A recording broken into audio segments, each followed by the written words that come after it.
ఏం చేసింది బైబిల్? ఏమండి, నేను బైబిల్ చదివి నేను తాగుబోతున్నాయానండి అన్నవాడు ఒక్కడు చూపించండి. నేను బైబిల్ చదివి వ్యభిచారినయ్యాను, నేను బైబిల్ చదివి ఒక దొంగగా మారాను అన్నవాడిని ఒక్కడిని చూపించండి. పోనీ మానుకున్నావు అన్న వాళ్ళు వేలు లక్షల్లో ఉన్నారు. అంటే మరి ఇది సమాజానికి చేసిన మేలు కాదా బైబిల్? ప్రపంచానికి మేలు చేసింది కాదా బైబిల్? ఇలాంటి బైబిల్ పంచొద్దా?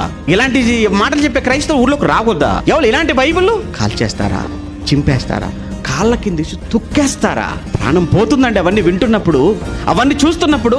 మన ప్రాణం పోతున్నప్పుడు ఎలా ఉంటుందో తెలియదు, కానీ కళ్ళ ముందు సజీవమైన సత్యవేద గ్రంథాన్ని పట్టి చింపి నేలకేసి కొట్టి కాళ్ళ కింద వేసి తొక్కుతూ నలుపుతూ కుప్పగా పోసి పెట్రోల్తో నిప్పంటిస్తుంటే గుండెలు కాలిపోతున్నాయండి. ఇక్కడ కారణం ఉదయం లేస్తే నేను చూసేది అదేనండి, నేను చదివేది దీనేనండి, నేను ఈరోజు బ్రతుకుతున్నది దీనివల్లనేనండి. నేనే కాదండి, ప్రపంచంలో కోట్ల మందిని, చావు వరకు వెళ్ళిన ఎంతో మందిని నిలువపెట్టి బ్రతికించింది అది కాదా? ఆర్థిక ఇబ్బందుల్లో ఉండి